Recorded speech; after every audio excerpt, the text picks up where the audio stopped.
السلام عليكم ورحمة الله وبركاته، حبيباتي الغاليين، عاملين ايه؟ وحشتوني جدا جدا جدا. النهاردة معاكم في فيديو جديد على قناة حلو حادق مع خديجة. النهاردة ان شاء الله هنعمل النوتيلا بطريقة سهلة جدا واقتصادية. طبعا بصوا عملت بقى النوتيلا جنبها كوباية قهوة بلبن كده عشان اظبط الدنيا. كان فطور بقى الصبح، وقلت بقى ايه، ابدا اليوم كده بسندوتشات كده من النوتيلا الجميله اللي احنا عاملينها دي، وكوبايه قهوه كده، واحلى فطار بقى في الدنيا.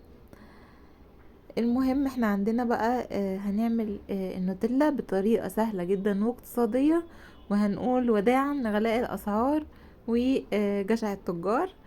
وكمان هنعملها بمكونات موجوده في البيت. اول حاجة عشان نعمل النوتيلا احنا محتاجين لبن مكثف. فعندي ربع كوباية مية، عليها نص كوباية لبن بودر، عليها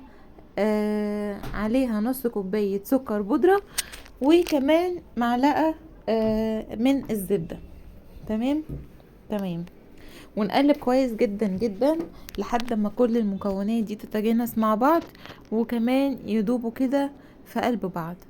انا هنا خلطتهم مع بعض، وهجيب الهاند بلندر علشان السكر يدوب كويس وكل المكونات تتجانس والقوام بتاعها يتقل شوية. هنفضل بقى نضرب كده لحد ما نحصل على القوام اللي احنا عايزينه، اللي هو القوام ده. تمام، ده كده عندي اللبن المكثف بقى جاهز. هي دي طريقته، حلو قوي. وما يعني بمكونات عندنا في البيت. وطبعا لما نعمله عمره ما هيوصل للاسعار اللي احنا بنشوفها بره ديت، بيبقى سعره غالي جدا. كده احنا عملنا اللبن المكثف، دي طريقته. هنحطه في التلاجة عشان المية تبرد. اللي احنا ضربنا بيها اللبن المكثف دي كانت مية سخنة بتغلي، كانت مية مغلية. فطبعا احنا ما ينفعش نعمل النوتيلا باللبن المكثف وهو سخن كده. في ده انا دخلته بقى التلاجة لحد اما برد معايا. وبعدين جبت كوباية الحليب المكثف، حطيت عليها ربع كوباية من الزيت.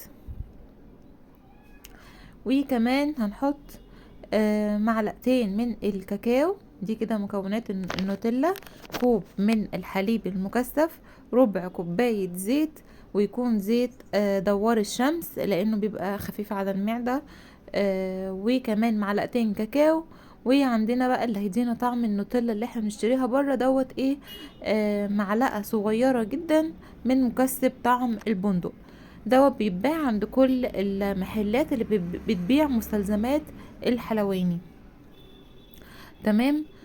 انا بقى هنا خلطت المكونات مع بعض، وبرضو هضربها بالهاند بلندر لحد القوام معانا ما يتقل ويتغير. هيظهر دلوقتي معانا ان القوام اتغير. يبقى عندنا تاني مكونات النوتيلا: كوب من الحليب المكثف، ربع كوباية زيت دوار شمس، عندنا كمان معلقتين من الكاكاو الخام، وعندنا معلقة صغيرة من مكسب طعم البندق. ونبدأ نخلط كويس المكونات بتاعتنا لحد ما نوصل لقوام القوام اللي هو بتاع النوتيلا اللي احنا بنشتريها. ينفع قوام كده ينفع ان هو يتفرد معانا في السندوتشات بتاعتنا. اهو زي ما انتم ملاحظين القوام بيتقل ازاي. كده انا وصلت للقوام المناسب. القوام ده كده حلو بالنسبة لي جدا اهو. ودي كده بقى النوتيلا بتاعتي بعد ما خلصت، ده قوامها اهو. حلوة جدا وطعمها خطير، طعمها تحفة. اتمنى ان انتوا بجد تجربوا الطريقة دي، هتعجبكم قوي. اهو ده القوام قبل ما تدخل التلاجة.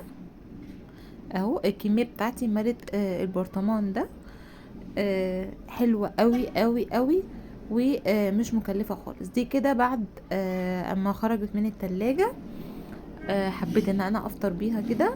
انا كنت عملتها بالليل وفطرت بيها الصبح. دوت بقى. دي كده النوتيلا بتاعتي اهي، وده قوام حلو قوي، وبتتفرد ومش بتجمد خالص في التلاجة، ممتازة بجد. جربوها هتعجبكم، والطعم حكاية. آه، اتمنى ان انتوا تجربوا الوصفة بتاعتي. ولو لو عجبتكم الطريقة، لو عجبكم الفيديو بتاعي، اتمنى تشتركوا في القناة، وما تنسوش تعملوا شير ولايك للفيديو علشان القناة تترفع، وتشجعوني ان انا اعمل لكم فيديوهات دايما، و ووصفات كتير هتعجبكم ان شاء الله. ولو وصلتي معايا لحد هنا، ما تنسيش تحطي بقى اللايك الجميل بتاعك.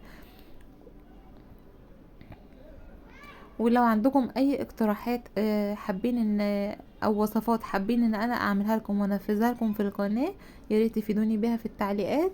واشوفكم في فيديو جديد ووصفة جديدة على قناة حلوة حادق مع خديجة، ومع الف سلامة.